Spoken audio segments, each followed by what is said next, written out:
Quero saudar os irmãos com a paz do Senhor. Aproveitando que nós estamos em pé, quero convidá-los a que abramos as nossas Bíblias. Nós vamos ler a palavra do Senhor na segunda carta de Paulo a Timóteo, capítulo 4, versículos 1 a 8. 2 Timóteo 4, versículos 1 a 8. Texto conhecidíssimo de todos nós, mas a palavra de Deus é sempre nova. 2 Timóteo capítulo 4, 1 a 8.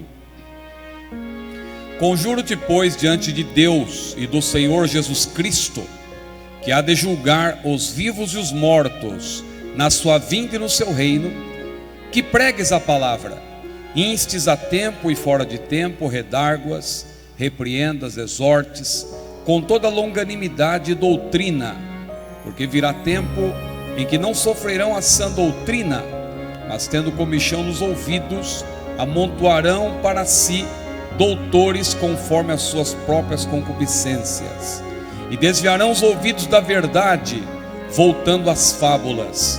Mas tu, se sóbrio em tudo, sofres aflições, faze a obra de um evangelista, cumpre o teu ministério, porque eu já estou sendo oferecido por aspersão de sacrifício, e o tempo da minha partida está próximo. Combati o bom combate, acabei a carreira, guardei a fé. Desde agora a coroa da justiça me está guardada, a qual o Senhor, justo juiz, me dará naquele dia, e não somente a mim, mas também a todos os que amarem a sua vinda. Amém. Os irmãos podem se assentar, por gentileza. Os irmãos sabem que eu durante alguns anos fui membro aqui de Cordovil, agora estou ali na Ilha da Conceição. Trago uma saudação do querido pastor Paulo Lopes, mas considero também nosso querido pastor Francisco José como meu pastor, porque nós, ao longo da nossa caminhada ministerial, temos alguns pastores, alguns obreiros que Deus coloca na nossa vida para nos ajudar, para nos orientar, e nós devemos sempre reconhecer diante do Senhor todos esses homens de Deus. Uma alegria rever aqui vários companheiros, vários amigos, e eu quero então agora, aproveitando bem o tempo, convidar os queridos irmãos para uma reflexão sobre esse texto que acabamos de ler. Eu estava em viagem, vindo para cá, numa longa viagem que fiz, e tive tempo de meditar um pouco durante a viagem, e eu vinha pedindo uma orientação da parte do Senhor para transmitir a palavra certa, para o momento certo e para as pessoas certas, porque nós muitas vezes temos mensagens que a gente vem meditando durante algum tempo. A palavra de Deus é um livro maravilhoso, a nossa mente começa a andar pela Bíblia, e são muitos os assuntos que vêm à tona, mas existe aquele assunto que Deus preparou especificamente para esta manhã, e a palavra que Deus colocou no meu coração, se fôssemos dar um título para ela, seria as últimas palavras de Paulo. As últimas palavras de Paulo. Os irmãos sabem que as últimas palavras de Paulo estão nessa segunda carta de Timóteo, especialmente nesse capítulo 4, que fizemos aqui uma leitura parcial dele, desse capítulo 4. Essa epístola de Paulo, que foi a última, 2 Timóteo, foi escrita num período em que Paulo estava como prisioneiro do Senhor Jesus. Os irmãos sabem que Paulo, como prisioneiro do Senhor Jesus, esta fase na vida de Paulo pode ser dividida em quatro etapas. Paulo, como prisioneiro de Cristo, ele atuou na obra do Senhor, e o seu ministério, veja que esse título de Paulo, prisioneiro do Senhor Jesus, poderia até ser um título ministerial. Claro que ninguém gostaria de estar no lugar de Paulo nesse sentido, de estar preso Imagine como era uma prisão naquela época. Hoje até talvez as prisões, muita gente talvez até prefira estar lá, porque talvez lá tenha até uma maior comodidade do que fora. Mas, meus queridos irmãos, Paulo esteve aprisionado durante um bom período, só que foram 4 fases. A primeira fase, claro, é aquela fase em que Paulo permaneceu em Cesareia durante 2 anos. Paulo foi preso em Jerusalém, os irmãos se lembram muito bem, voltando de uma viagem, a terceira viagem missionária.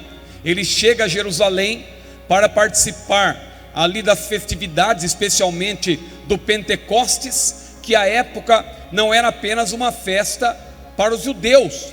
A igreja também glorificava a Deus naquele período, porque o derramamento inaugural do Espírito Santo, do poder do Espírito Santo sobre a igreja, aconteceu exatamente no dia de Pentecostes. Então a igreja se reunia, e Paulo também, que era um israelita, claro, ele ainda mantinha algumas das suas tradições, e tanto que ao chegar na cidade, ele que trazia uma contribuição da igreja da Europa, mais precisamente lá da Macedônia e da Acaia, ele também, ali sabendo que havia ali um levante contra ele, a cidade estava cheia, os inimigos asiáticos, os judeus asiáticos de Paulo estavam presentes na cidade, e Paulo foi até orientado por Tiago a participar ali de um ritual, por assim dizer, do judaísmo, para que acalmasse ali os ânimos, para que não houvesse nenhum levante contra ele. Mas os irmãos sabem que isso não foi suficiente.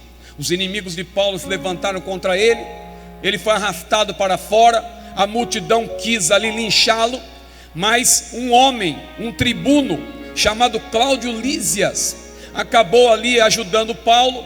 Paulo pediu para fazer um discurso ali em aramaico, ou seja, no dialeto hebraico, como diz o texto original, era no aramaico, a linguagem que todo povo a língua que todo povo poderia entender. Paulo então pregou ali, foi uma pregação, uma verdadeira pregação em sua defesa e falando também do evangelho, mas não foi suficiente. Paulo teve que ser encarcerado e depois defendeu-se perante o sinédrio. Depois, para resumir a história, houve um levante contra ele ali, uma emboscada, queriam matá-lo. Os sicários ali que seriam usados, os irmãos sabem que os sicários eram aqueles terroristas da época, homens que levavam uma adaga por baixo da roupa, eram chamados sicários justamente porque a adaga se chama sica. Então sicários, aqueles que levavam uma adaga debaixo da roupa, poderiam atacar Paulo enquanto ele era conduzido para o julgamento. Esta era a trama, mas Paulo ficou sabendo disso, e ao informar ali, através de um parente seu, aquele tribuno, Paulo acabou sendo enviado para Cesareia, onde ficou preso 2 anos, injustamente, claro, ali sendo julgado primeiramente por Antônio Félix, o procurador romano. Depois que o procurador romano Antônio Félix saiu, entrou outro, Pórcio Festo. Paulo finalmente ali parece que estava vendo uma saída. Herodes também compareceu, aquele Agripa II. Estou resumindo aqui. Paulo acabou pedindo para ir a Roma, e veja que o imperador romano à época, quando ele apelou para César, era exatamente Nero. Nero que depois seria o grande perseguidor da igreja, mas na época ele ainda não havia se manifestado como tal. Paulo então apelou a César, e aí começa uma segunda fase da prisão de Paulo. Ele vai para Roma. Essa segunda fase é mencionada ainda no livro de Atos, lá no capítulo 28, em que ele tinha liberdade para pregar. Diz lá no capítulo 28 de Atos. Mas há uma terceira fase que não está muito detalhada na Bíblia, mas há alguns pormenores que indicam que Paulo obteve durante esse período, como prisioneiro do Senhor, liberdade condicional, e fez até algumas viagens, porque ele fala, por exemplo, que deixou Tito lá na ilha de Creta, e também outros pormenores que são mencionados no próprio capítulo 4 de 2 Timóteo, como por exemplo, o fato dele ter deixado a sua capa e os seus livros e também os seus pergaminhos na casa de Carpo. Então isso indica que Paulo, a partir de Roma, ele pôde fazer mais uma viagem missionária, mesmo preso. Ele obteve liberdade condicional, claro, e pôde viajar por vários lugares, e não há tempo aqui de pormenorizar, mas ele até escreveu algumas cartas desse período, como 1 Timóteo, por exemplo, que ele escreveu da Macedônia. Veja que ele foi até a Macedônia. Ele estava na Macedônia quando ele escreveu essa primeira carta a Timóteo. Talvez ele passou pela Espanha, a Bíblia não deixa claro, mas era um lugar que ele desejava visitar. Ele deixou claro isso em Romanos. A Bíblia não diz se ele foi exatamente para lá, mas pelo menos na ilha de Creta ele passou também para deixar ali Tito. E ele acabou sendo preso posteriormente. Aí começa a quarta fase de Paulo como prisioneiro do Senhor. Ele acaba sendo preso lá na Ásia Menor, mais precisamente, meus queridos irmãos, ali quando ele estava em Troas, mais uma vez, e não houve tempo ali nem de levar os seus pertences, porque começou uma grande perseguição contra a igreja, e Paulo na época era o principal expoente do cristianismo, o principal expoente do evangelho. Então ele foi preso novamente, e agora sim levado para Roma, agora em outra condição, não tinha mais liberdade para pregar, estava num lugar ali totalmente difícil para ele, em condições precaríssimas, mas mesmo lá ele conseguiu ainda escrever as suas últimas palavras antes da sua morte. E eu quero nessa manhã, de uma maneira muito objetiva, sabendo que daqui a pouco estamos caminhando para a conclusão desta reunião, mas eu quero falar sobre as últimas palavras de Paulo, as 7 últimas palavras de Paulo. Claro que eu vou resumir, quando eu falo palavras aqui, não são palavras em si, mas frases e mensagens, na verdade, dentro de um contexto muito específico, ali alusivo aos últimos momentos de Paulo.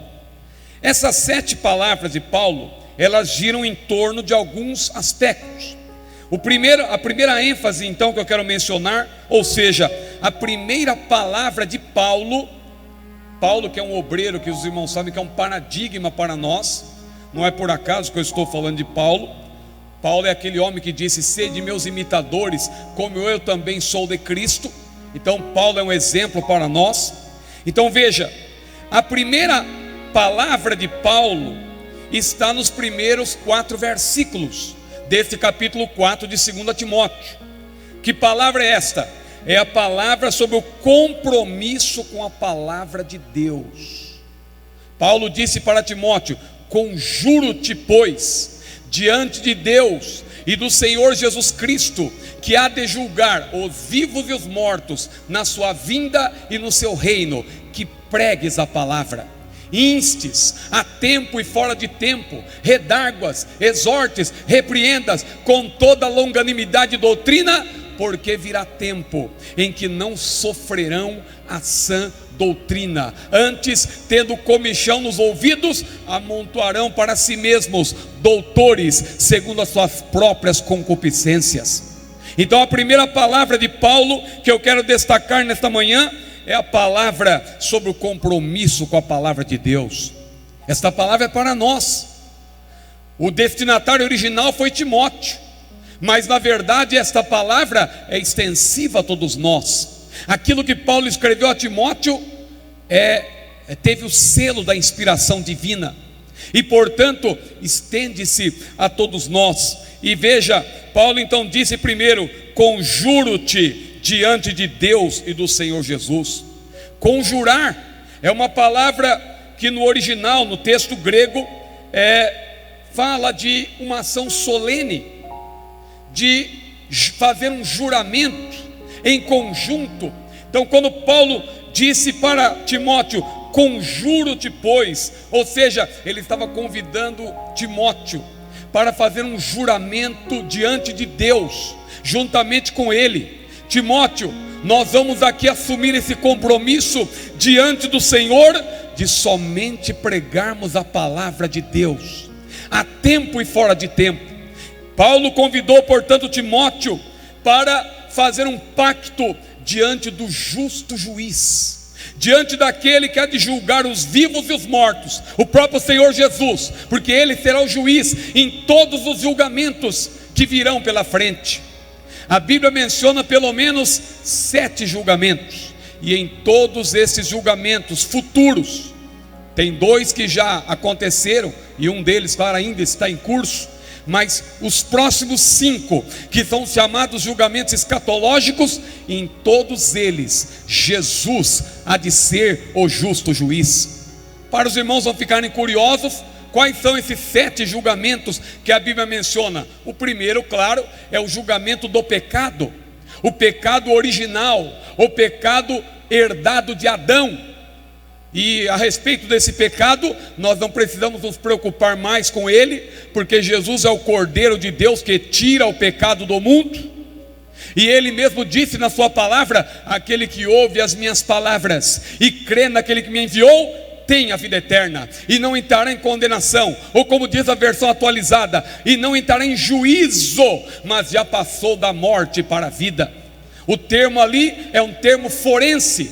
Você que milita na área do direito, você sabe o que isso significa. Jesus quis dizer que aquele que está nele, aquele que crê nele, aquele que ouve as suas palavras e crê nele, nunca mais passará por um juízo para efeito de condenação. Nunca mais. O crente não teme o juízo final, porque juízo final não é para a igreja, juízo final não é para os salvos. Nós compareceremos ante o tribunal de Cristo, mas não é para efeito de condenação, é para efeito de galardão, porque Jesus disse na sua palavra: eis que cedo venho, e o meu galardão está comigo, para dar a cada um segundo a sua obra. Glória seja dada ao maravilhoso nome do Senhor. Mas veja, o primeiro julgamento, o julgamento do pecado, Jesus já levou sobre si, aleluia, todos os nossos pecados. Nenhuma condenação há para os que estão em Cristo Jesus. Mas um segundo julgamento é um auto-julgamento, é o julgamento que o crente faz, que a igreja faz. E Paulo menciona esse julgamento lá, quando ele fala da ceia do Senhor. Ele disse: examine-se a si mesmo, cada um a si mesmo, porque e diz ele: se nós não julgássemos a nós mesmos, seríamos condenados com o mundo. Veja, é um auto-julgamento. A igreja também, nós nos julgamos a nós mesmos. Então esse é um tipo de julgamento. Mas os outros 5 tipos são julgamentos escatológicos. O primeiro, que eu já mencionei, dessa lista de 5, o tribunal de Cristo, que vai acontecer imediatamente após o arrebatamento da igreja. A igreja será arrebatada e nos ares nós compareceremos ante o tribunal de Cristo, não para efeito de condenação, repito, mas para efeito de galardão. Um outro julgamento durante a grande tribulação vai ser o julgamento de Israel. Israel será julgado por ocasião da grande tribulação. Mas há também um outro julgamento, que é o julgamento das nações. Quando Cristo vier em glória e a igreja estará com Ele, as nações, os representantes vivos das nações serão também julgados. Haverá o julgamento das nações, que está lá em Mateus 25, e também Joel capítulo 3 e outras passagens correlatas. Haverá também o julgamento de Satanás e suas hostes, que vai acontecer antes do juízo final, porque Satanás será aprisionado por 1000 anos, e só depois é que ele será definitivamente condenado. Claro que hoje ele já foi julgado por antecipação, porque Jesus disse a respeito do Espírito Santo: quando ele vier, convencerá o mundo do pecado, da justiça e do juízo. Do pecado, porque não crê em mim; da justiça, porque vou para o meu Pai e não me vereis mais; e do juízo, porque já o príncipe deste mundo está julgado. Satanás já foi julgado por antecipação, mas chegará um momento em que ele será julgado em definitivo, em última instância, por assim dizer, e vai ser lançado no lago de fogo. Haverá esse julgamento do diabo e seus anjos. E o último grande julgamento, que é chamado até de juízo final, ou julgamento do trono branco, que está lá em Apocalipse capítulo 20. Então veja, são 7 julgamentos ao todo. E Paulo, falando a Timóteo, disse: conjuro-te, pois, diante de Deus e do Senhor Jesus Cristo, que há de julgar os vivos e os mortos na sua vinda e no seu reino, que pregues a palavra. Você já parou para pensar como isso é sério? Pregues a palavra, a última palavra de Paulo. Aliás, dentre as 7 últimas palavras de Paulo, a primeira é esta: o compromisso com a palavra de Deus, o compromisso de pregar a palavra de Deus. Portanto, a primeira palavra de Paulo, dentre as 7 últimas, é esta, sobre o compromisso com a palavra de Deus. Mas, meus irmãos, e Paulo ainda acrescenta: porque virá tempo em que não sofrerão a sã doutrina, meus irmãos, mas amontoarão para si doutores segundo a sua própria concupiscência. Veja como a palavra de Paulo também foi uma palavra profética. Paulo profetizou especialmente sobre esses dias que nós estamos vivendo hoje. Você já viu como estão surgindo aí vários tipos de evangelhos que não têm compromisso com a palavra de Deus? A teologia da prosperidade que nós citamos tanto. O que é a teologia da prosperidade, senão um evangelho feito à base de pragmatismo e à base de utilitarismo? Você que é estudioso de filosofia, você sabe o que é pragmatismo, você sabe o que é o utilitarismo. É quando na verdade se apresenta para o povo aquilo que o povo quer ouvir, aquilo que o povo gosta de ouvir, aquilo que agrada as pessoas, para que elas cada vez se sintam satisfeitas, em certo sentido, não no plano espiritual, é claro, mas no outro sentido, as pessoas se sentem plenamente satisfeitas, e com isso, claro, elas vão contribuir, elas vão dar uma boa oferta, elas vão se sentir satisfeitas, mas é apresentado a elas um evangelho a gosto do freguês. Veja o que acontece na América, por exemplo, nos Estados Unidos, em que existem cultos variados para todos os tipos de pessoa. Você encontra, por exemplo, no período das 8 às 10 da manhã, é o culto para os conservadores, aquelas pessoas que ainda se mantêm ali com os mesmos costumes de outrora. Mas depois, a partir das 10, não, agora é um culto diferente, para aquele que gosta de algo mais solto, mais à vontade, que gosta de balançar o esqueleto e tal. Depois, digamos, estou aqui dando um exemplo, tem o culto dos motoqueiros e assim por diante. Veja, um tipo de evangelho pós-moderno, um evangelho emergente para agradar as pessoas. O que é isso, senão o que Paulo mencionou? Virá tempo em que não sofrerão a sã doutrina, mas tendo comichão nos ouvidos, amontoarão doutores segundo a sua própria concupiscência. Eu falava da teologia da prosperidade, e há poucos dias um pastor me contou: Ciro, aconteceu lá numa determinada igreja, não me pergunte onde, uma campanha denominada a entrega do Isaac. Ele disse que chegou lá um determinado pregador, não me pergunte o nome dele, por favor, e aquele pregador disse: olha, serão 7 sextas-feiras, e na última sexta-feira nós vamos entregar o Isaac. E ele foi preparando o povo e disse: olha, o Isaac, sabe o que é? Talvez você esteja perguntando: quem é o meu Isaac? Meu irmão, o Isaac é a sua melhor oferta. Se você vendeu a sua casa e está pensando em comprar outra, não compre, porque isso é o seu Isaac. Traga para nós na última sexta-feira. Você que está guardando dinheiro para pagar o aluguel, não pague, esse é o seu Isaac. Faça um propósito com Deus, traga o seu Isaac para nós. Você que vendeu o seu carro e está pensando em comprar outro, não compre, traga o seu Isaac para nós.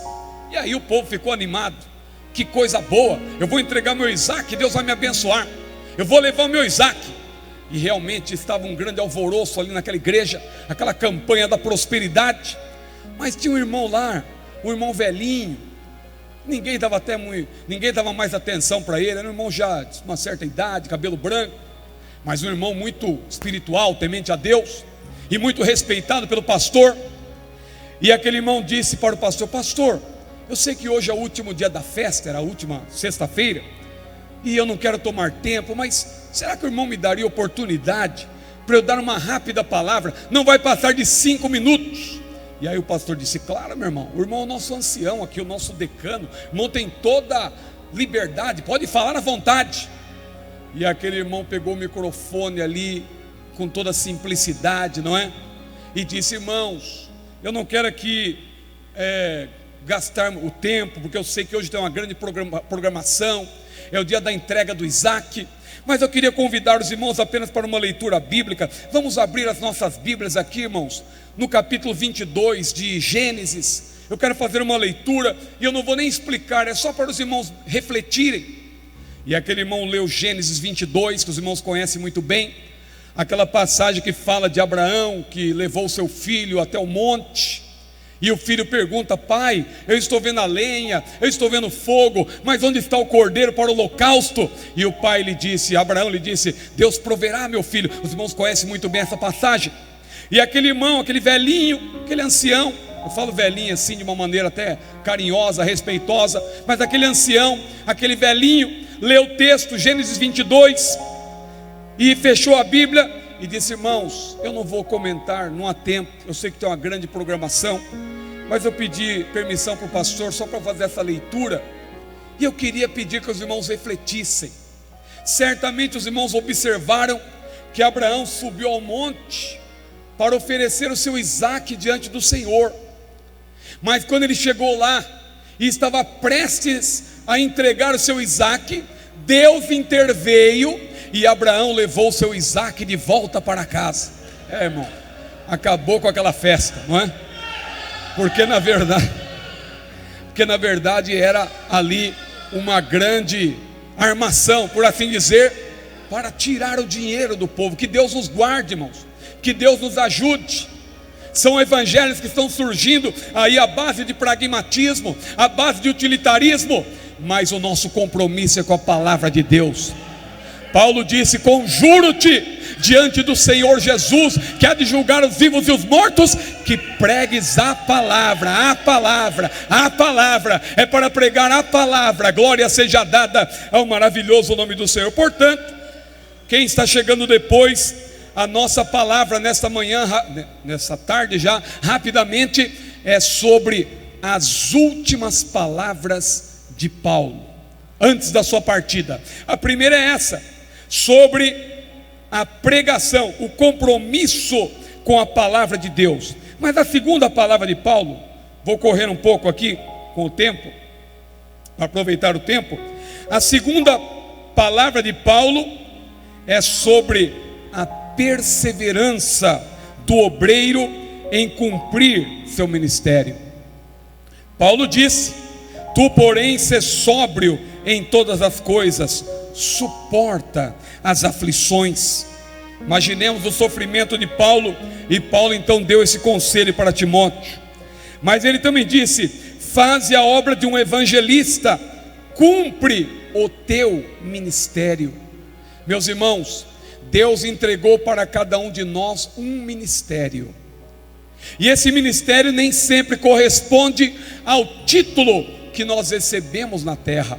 Eu posso falar até de mim mesmo com toda tranquilidade. Eu sou chamado de pastor, por respeito, eu agradeço, eu aceito que me chamem de pastor. Eu tenho título de pastor, por graça de Deus, por bondade do Senhor, por reconhecimento da igreja e reconhecimento do ministério. Mas eu tenho consciência de que eu não recebi o chamado para ser um pastor. Eu não recebi esse chamado. Eu me lembro até agora do pastor Gesiel Gomes, que numa certa ocasião, ele foi convidado para assumir uma grande igreja aqui no Rio de Janeiro, e ele disse: eu não tenho coração de pastor, eu vou orar a Deus, e se Ele me der um coração de pastor, aí eu vou assumir a igreja. E depois ele testemunha dizendo que Deus havia atendido a sua oração, por isso ele assumiu grandes igrejas, como a Ilha do Governador, por exemplo, nosso querido pastor Gesiel Gomes. Mas veja, irmãos, Deus nos entregou um ministério. Cada um de nós temos um ministério. E eu estava dizendo que nem sempre o ministério corresponde ao título que nós recebemos. Porque não é o título que faz a pessoa, é a pessoa que faz o título. Veja, por exemplo, uma outra menção honrosa que poderíamos fazer do nosso mestre Antônio Gilberto, de saudosa memória, que partiu para a eternidade agora há pouco, mudou de residência, na verdade está com o Senhor. Veja que se fôssemos dar um título para ele, reconhecido, não haveria nenhum problema se disséssemos, se colocássemos mestre Antônio Gilberto, porque ele recebeu esta chamada. No entanto, ele era chamado de pastor, era o título mais honroso talvez que encontraram no nosso meio para dar a ele, nosso pastor Antônio Gilberto, embora chamássemos também, o chamássemos de mestre. Então veja, Deus nos entregou um ministério, e Paulo disse para Timóteo: Timóteo, faze a obra de um evangelista, porque embora Timóteo tivesse a responsabilidade ali em algumas igrejas, ele fora chamado por Deus para exercer o ministério de evangelista. Meus irmãos, que nós cumpramos o nosso ministério, que nós não percamos isso de vista. Às vezes nós tomamos algumas decisões, e se elas estiverem de acordo com a vontade do Senhor, de acordo com a direção de Deus, alinhado com a chamada de Deus para nós, que maravilha. Mas é triste quando nós pensamos em outras coisas, quando nós na verdade pensamos até numa projeção maior, em algo que vai talvez até nos dar recursos maiores financeiros, mas acabamos saindo daquele plano que Deus estabeleceu para nós. O que Paulo estava dizendo para Timóteo era exatamente isso: Timóteo, você foi chamado para ser um evangelista, não perca isso de vista. Você é um evangelista, Timóteo, cumpra o teu ministério. A chamada de Deus é algo soberano, não é para quem quer. Marcos capítulo 3, versículo 13 diz que Jesus, subindo ao monte, chamou para si os que ele quis. Não eram os que queriam ser chamados. Senhor, eu quero ser um apóstolo. Senhor, eu quero ser um pastor. Meu tio era pastor, meu avô era presbítero, me chama Jesus. Não é assim que funciona. A chamada é um ato soberano do Senhor. E se Deus te chamou para cumprir um ministério, meu irmão, cumpra o teu ministério. Cumpra, haja o que houver, mesmo que não concorde com você, mesmo que a sua própria família possa até estranhar a sua atitude, mas tome uma decisão alinhada com o ministério que Deus te deu. Você tem que ter convicção da sua chamada. Paulo falou para Timóteo: cumpre o teu ministério. A terceira palavra, irmãos, avançando, caminhando rapidamente, porque são 7 as últimas palavras de Paulo. A terceira palavra que eu quero mencionar é a palavra que expressa a convicção do momento de sua morte.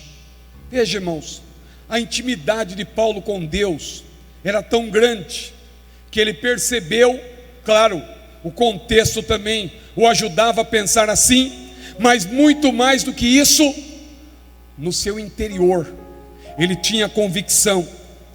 No versículo 6 que lemos diz: já estou sendo oferecido por aspersão de sacrifício. Em outras palavras, estou sendo oferecido por libação, como se a sua vida fosse um cálice derramado na presença de Deus, ou servido para Ele. É esse o sentido do texto no original. A minha vida está sendo apresentada diante do Senhor. E disse ele: o tempo da minha partida está próximo. Ele tinha convicção de que chegara o momento ali, ele que estava preso em Roma, e segundo a tradição, a Bíblia não deixa claro isso, mas Clemente de Roma, no século II, e também Eusébio, que foi um grande historiador do século IV, eles dão conta que Paulo foi martirizado, mais precisamente decapitado. Veja, não foi apenas João Batista que foi decapitado, outros homens de Deus também, e Paulo foi um deles. Perdeu a cabeça também por pregar a verdade. Ele foi decapitado ali durante o regime de Nero, por volta do ano 67 ou 68. Mas o que me chama a atenção nessa terceira, dentre as últimas palavras de Paulo, é que esta palavra expressa a sua convicção de que o momento da sua morte se aproximava. Irmãos, quando nós temos intimidade com Deus, até isso Deus pode nos revelar.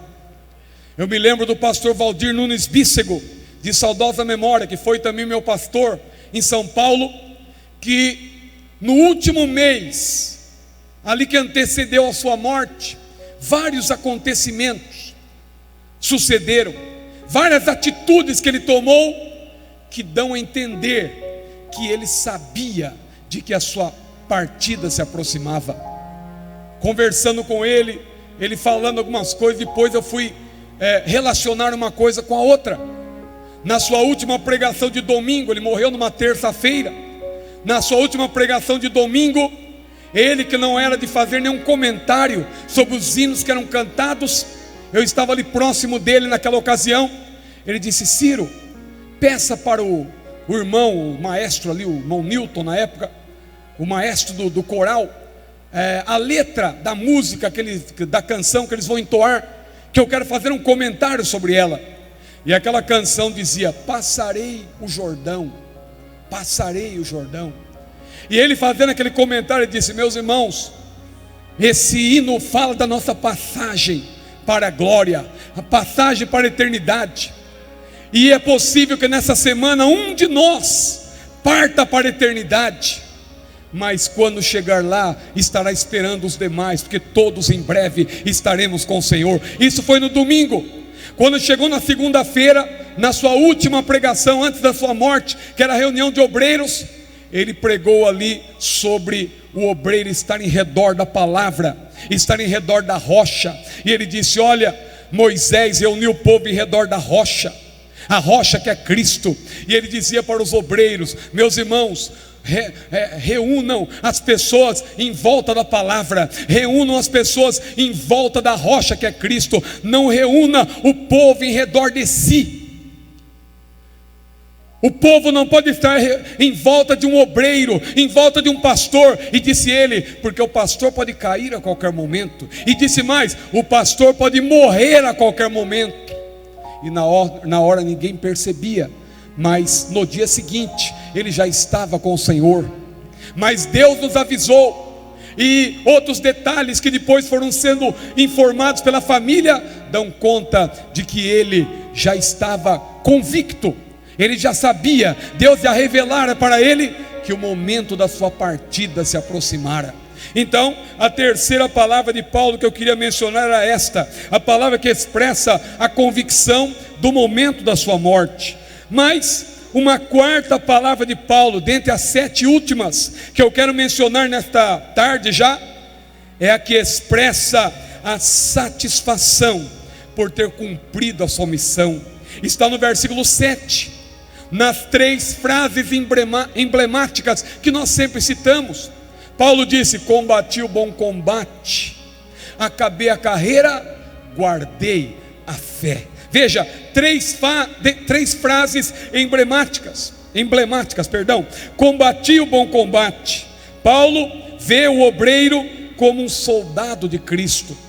Outrora ele já havia escrito na mesma carta para Timóteo, no capítulo 2, dizendo: sofre, pois, as aflições como bom soldado de Cristo. Ninguém que milita se embaraça com os negócios desta vida, a fim de agradar aquele que o alistou para a guerra. Então veja, Paulo via o obreiro como um soldado de Cristo, mas ele viu o obreiro também, ou o ministério que o obreiro exerce para o Senhor, como uma maratona. Uma maratona. Porque ele diz também para Timóteo: acabei a carreira. A palavra carreira aí, você sabe, ela no original alude a uma corrida, a uma maratona. E não há tempo aqui de citarmos pormenores, até mesmo da origem dessa palavra maratona, claro, que está associada a uma cidade grega chamada Maratona, em que numa grande batalha que foi uma batalha crucial até para a manutenção da civilização ocidental. Você que é estudioso da história sabe, naquela batalha um soldado se destacou, porque ele correu dessa cidade de Maratona até Atenas, para levar a notícia de que os inimigos estavam chegando. E ao chegar lá, aquele rapaz correu tanto, que ele teve um infarto, um ataque no coração, e acabou morrendo, porque ele correu vários quilômetros. Hoje, diz a história que foram dezenas de quilômetros. Hoje uma maratona tem 42, por volta disso, quilômetros, como as famosas maratonas que nós conhecemos, a maratona de Boston, a maratona de Nova York e outras que tem por aí. No Brasil também, corridas famosas, a de São Silvestre, que não é tão longa, mas também é chamada até de uma maratona, não é? Mas Paulo então, quando ele diz, acabei a carreira, ele quis dizer que ele havia completado a sua corrida. Ele havia chegado ali na linha de chegada. Ele estava vendo já aquela faixa de chegada, porque ele havia percorrido todo o caminho, um doloroso caminho, é verdade, mas ele pôde dizer com toda alegria: acabei a carreira. Assim como Jesus também, quando estava ali cumprindo a sua missão, antes mesmo de chegar à cruz, naquela oração sumo sacerdotal ao Senhor, por nós, pelos discípulos, e também por nós, por extensão, ele já disse: Pai, eu glorifiquei-te na terra, tendo consumado a obra que me deste a fazer. Agora, Pai, glorifica-me com aquela glória que eu tinha antes que o mundo existisse. E Paulo agora, a semelhança do Senhor Jesus, ele também dizia: acabei a carreira. Mas veja, ele disse mais: guardei a fé. Meus irmãos, sem fé é impossível agradar a Deus. Sem fé é impossível ser abençoado por Deus pela sua graça, porque a graça de Deus é que nos faz estar de pé. A graça de Deus é que nos faz pregar. Nós pregamos pela graça, nós fazemos a obra pela graça, nós trabalhamos pela graça de Deus, nós estamos aqui nesta manhã pela graça de Deus, mas nós só usufruímos da graça porque temos fé. Glória a Deus, é pela fé que nós usufruímos da graça do Senhor, e por isso nós temos que guardar a fé. Mais uma quinta palavra, caminhando para o final, uma quinta palavra de Paulo, dentre as suas últimas, é a palavra que expressa a certeza do galardão. Aleluia, ele chega até o fim, mas ele diz: desde agora me está reservada a coroa da justiça, a qual o Senhor justo juiz me dará naquele dia, e não somente a mim, mas a todos os que amarem a sua vinda. Veja, ele fala então da certeza do galardão. Desde agora me está reservada a coroa da justiça, a qual o Senhor justo juiz me dará. Aleluia, naquele dia. Que galardão maravilhoso está reservado para nós. E lembre-se mais uma vez, enfatizando o que eu já falei outrora: o galardão não será por título. Nós temos uma tendência de valorizar títulos. Eu sou pastor fulano de tal, eu sou apóstolo fulano de tal, eu sou reverendo tal, eu sou escritor tal, eu sou articulista tal, eu tenho tal título. Que não é pecado você falar, às vezes até é necessário. Às vezes você liga para alguém e fala: no meu caso acontece, eu queria falar com o pastor fulano, e aí a secretária diz: quem gostaria? Que é o irmão Ciro. O pastor está ocupado agora, não pode atender. Aí eu ligo de novo, uns 5 minutos depois: queria falar com o pastor fulano, quem gostaria? É o pastor Ciro. Só um minutinho, estou passando para ele agora. Às vezes o título parece que ajuda em algumas coisas, mas claro, nós não usamos títulos por vanglória. Nós usamos título às vezes quando há necessidade, mas eu repito, não é o título que faz a pessoa, é a pessoa que faz o título. Filipe não tinha título nenhum, mas ele fazia a obra de um evangelista. Tanto que ele não tinha título nenhum, é que ele, ao fazer a obra de um evangelista, você sabe que Lucas escreveu o livro de Atos de maneira linear. Ele poderia muito bem ter colocado já em Atos 8 que Filipe era um evangelista, mas Lucas não colocou nada ali, apenas apresentou a obra de Filipe. Mas quando chega no capítulo 21, em que Paulo está voltando da sua terceira viagem missionária, e ele passa pela casa de Filipe, lá em Cesareia Marítima. Filipe já tinha 4 filhas, 20 anos já tinham se passado desde a obra que Filipe fizera lá em Samaria. E só então, diz lá a Bíblia em Atos capítulo 1, versículo 8, diz a Bíblia, Lucas falando de Filipe, disse: Filipe o evangelista. Ora, por que ele não disse Filipe o evangelista lá no capítulo 8, quando Filipe fizera de fato a obra de um evangelista? Porque, meus irmãos, o reconhecimento só veio depois. Filipe já tinha feito a obra de um evangelista, só depois que veio o reconhecimento, só depois que o ministério reconheceu. Filipe é um evangelista, mas ele não fez a obra porque tinha título. Não é o título que faz a pessoa, é a pessoa que faz o título. E o galardão naquele grande dia não será por título, será por fidelidade. Servo bom e fiel, entra no gozo do teu Senhor. Orabacandaramaste.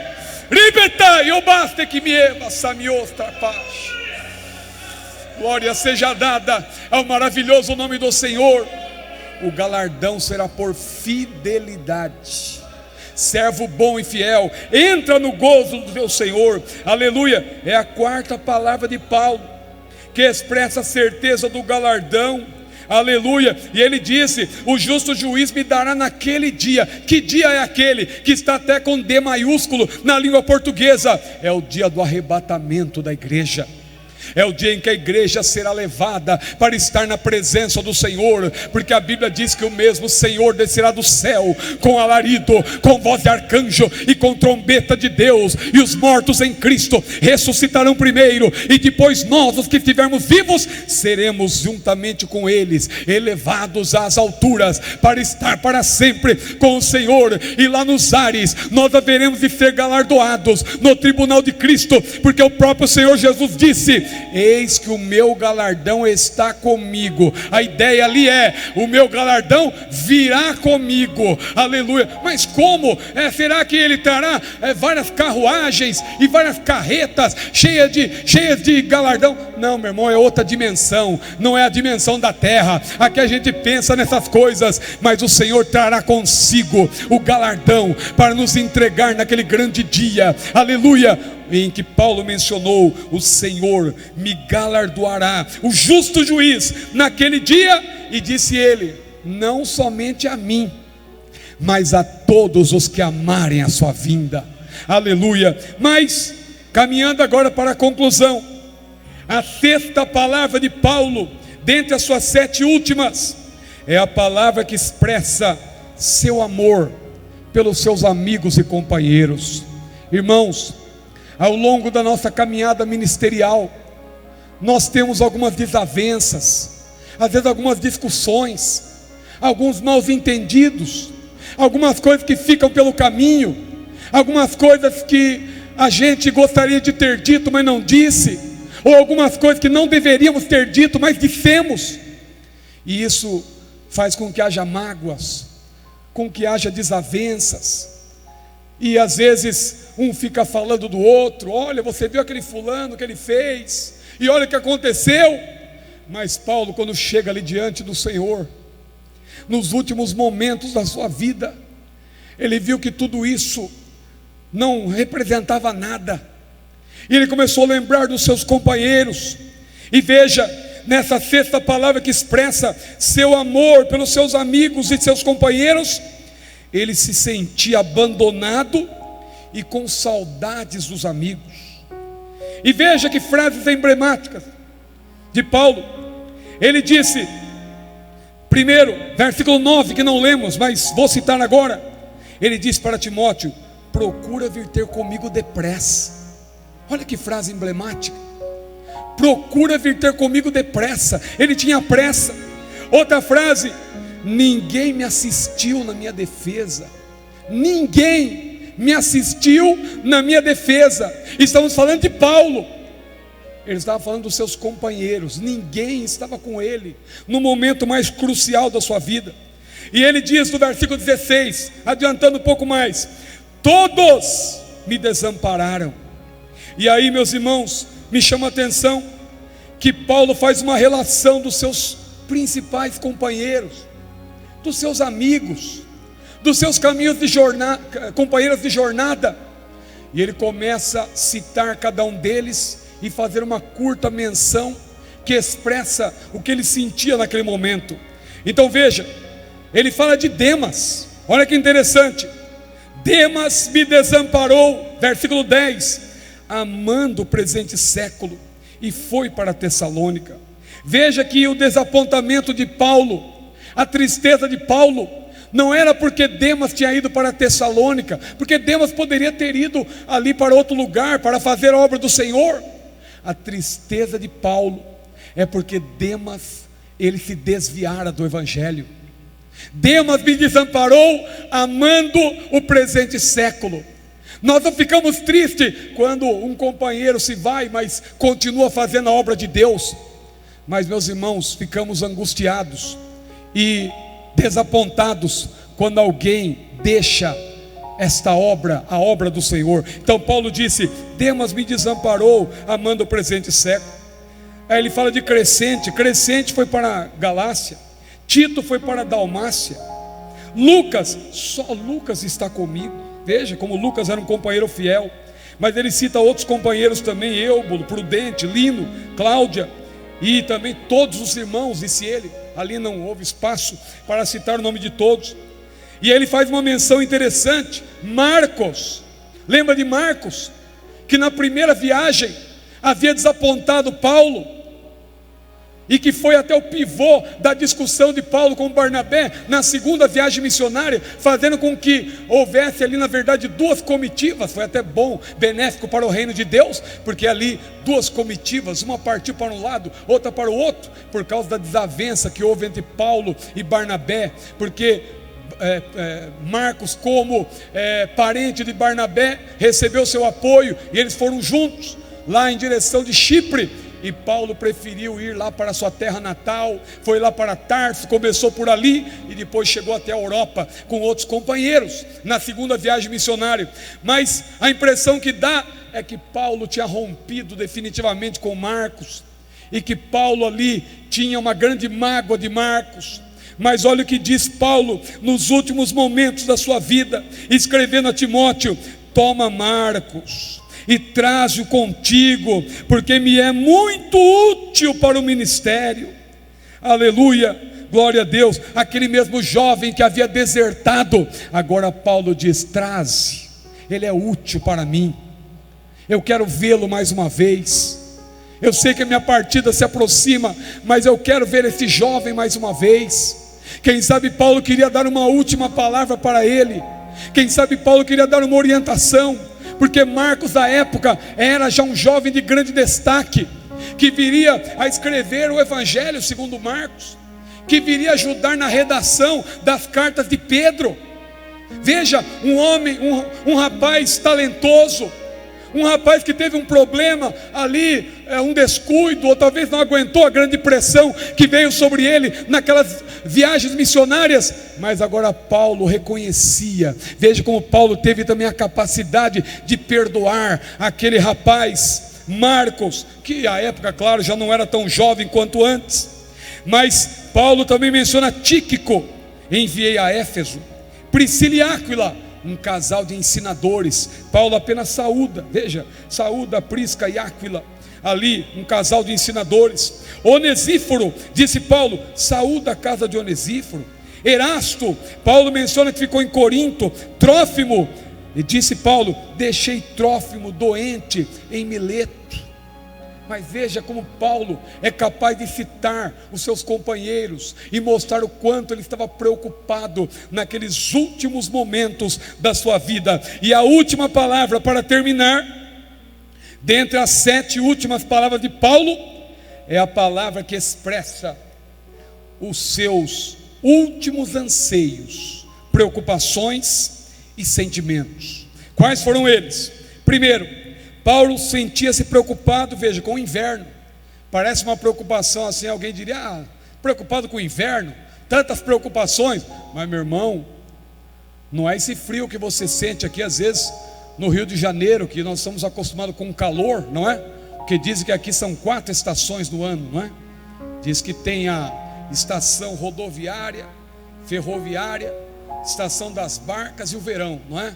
São 4 estações. Agora está fazendo um frio aí mais ou menos, mas fez aí esse ano, não é? Mas aqui a gente já se agasalha. Agora imagina Paulo naquela época, onde ele estava, naquela prisão. Você sabe o que é uma prisão? Às vezes a gente viaja um pouco aí pelo mundo, por graça de Deus. A gente faz uma viagem pela história também, porque visita alguns lugares históricos. E eu tenho curiosidade quando eu vejo as prisões dos tempos antigos. Não precisa nem ir muito longe, não precisa ir para os tempos de Cristo não. Volte aí para o século XVIII, para o século XVII, para o século XVI. Veja o que era uma prisão naquela época. Um lugar horrível, sem ventilação, no frio. Aquilo ali era algo terrível também. Então fazia sentido Paulo preocupar-se com o inverno. Então ele disse para Timóteo, Timóteo, quando vieres, traze a capa que eu deixei em Troade. Lembra que eu mencionei da possível 5ª viagem missionária que Paulo fez? Porque a 4ª foi quando ele foi levado preso de Cesareia para Roma. Foi uma viagem missionária também, porque Paulo, embora estivesse sendo conduzido, ele fez a obra do Senhor. Inclusive Deus operou milagres. Quando o barco chegou, houve aquele naufrágio e tal, mas o Senhor salvou a todos. Mas lá Deus fez milagres naquela ilha e tal, porque Deus estava com Paulo. Paulo estava sendo conduzido, mas fazendo a obra do Senhor. Agora, como eu citei no início, Paulo possivelmente fez uma 5ª viagem missionária a partir de Roma, obtendo liberdade condicional. Ele deve ter passado pela Espanha, que era o lugar que ele desejava visitar. Ele mencionou em Romanos. Ele foi para a ilha de Creta. Ele fez ali uma turnê, para usar um termo da atualidade, ele fez uma turnê pela Ásia Menor. E quando ele estava em Troas, mais uma vez em Troas, ou Troade, um lugar em que houve acontecimentos tão emblemáticos, como por exemplo, aquele caso envolvendo Eutico, que caiu da janela e morreu, e graças a Deus, Deus usou Paulo para aquele jovem ressuscitar. Mas naquele lugar, naquele mesmo lugar, Troas, ou Troade, Paulo também acabaria sendo preso, em definitivo, pelas autoridades romanas e conduzido agora para Roma, para ser morto, para ser aprisionado, encarcerado ali de uma maneira muito cruel, e então seria posteriormente morto, como diz a história. Mas ele então estava preocupado com o inverno. A capa, veja, eu citei Troas por causa disso, porque quando ele foi preso, não houve tempo nem de pegar a sua capa. Hoje nós temos aí várias mudas de roupa, não é? A pessoa pode se dar ao luxo de ter vários ternos e vários agasalhos, mas naquela época, quem tinha 2 roupas para vestir, já era alguém da elite, já era alguém que tinha um nível social melhor. Não era qualquer pessoa que tinha 2 capas. A pessoa geralmente tinha uma capa só. Por isso Paulo, ele diz para Timóteo, traze a capa que eu deixei em Troas. Vai esfriar, está chegando o inverno, eu preciso daquela capa. Traze a capa que eu deixei na casa de Carpo. Mas ele então sentia ali preocupação com o inverno. Outra coisa, ele sentia desejo, mesmo sabendo que estava prestes a morrer. Ele sentia que chegara o momento da sua morte, mas ele sentiu o desejo de ler e estudar a palavra de Deus. Traze a capa, mas traze também os livros, principalmente os pergaminhos. Quando fala de livros, claro, Paulo era um grande leitor, não apenas livros teológicos, mas livros dos filósofos. Quando você lê lá o capítulo 17 de Atos, quando Paulo prega lá para os epicureus, os estoicos, aqueles atenienses, lá no Areópago, que era ali um grande palco da filosofia, não é? Paulo, quando prega ali diante daqueles filósofos, você vê que ele cita vários pensadores daquela época, poetas, porque Paulo era um grande leitor. era um grande leitor. Paulo tinha livros. Então ele diz: traze os livros. Mas olha o que ele diz: principalmente os pergaminhos. Porque quando ele fala de pergaminhos, ele está falando especificamente da Bíblia. A Bíblia que até então, veja o privilégio que temos hoje. Hoje nós temos os 66 livros reunidos. Paulo na época estava se referindo a alguns rolos do Antigo Testamento, alguns pergaminhos que ele tinha. Não era nem a Bíblia completa. Ele não tinha nem o Novo Testamento, que ainda seria formado a posteriori.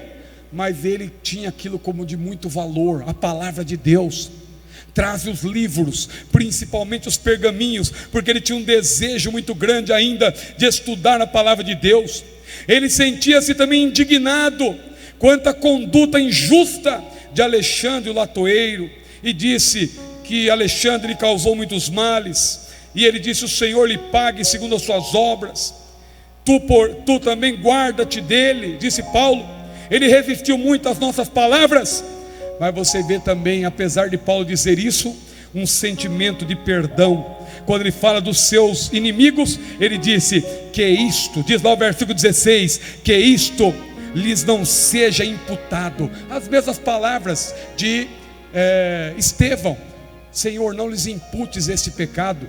Ou as palavras de Jesus: Senhor, perdoa-lhes, porque eles não sabem o que fazem. Veja como Paulo era perdoador, e ele sentia-se finalmente confiante no Senhor. O Senhor assistiu-me e fortaleceu-me, para que por mim fosse cumprida a pregação e todos os gentios a ouvissem. Fiquei livre da boca do leão, e o Senhor me livrará de toda má obra, guardar-me-á para o seu reino celestial. Glória ao nome do Senhor. Que palavras emblemáticas de Paulo. Aleluia. Meus irmãos, o tempo já me mandou parar. Eu estou até abusando aqui, mas que os irmãos fiquem com essas palavras. As últimas palavras de Paulo. Primeira, a palavra que expressa o compromisso que ele tinha com a palavra de Deus. Nós já citamos, não é? Então a primeira palavra sobre o compromisso com a palavra de Deus. A segunda palavra sobre a perseverança do obreiro em cumprir o seu ministério. A terceira palavra que expressa a convicção do momento da sua morte.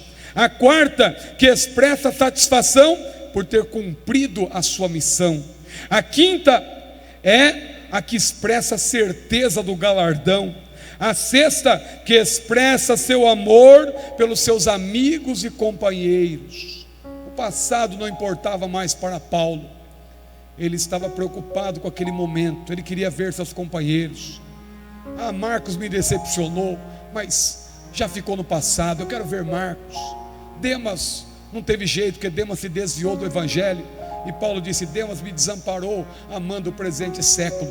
Em outras palavras, Demas apostatou, porque ele amou, ele virou as costas para Deus, para amar o mundo, não é? E a última palavra é a palavra que expressa os seus últimos anseios, as suas últimas preocupações. Meus irmãos, que o Senhor continue falando ao nosso coração.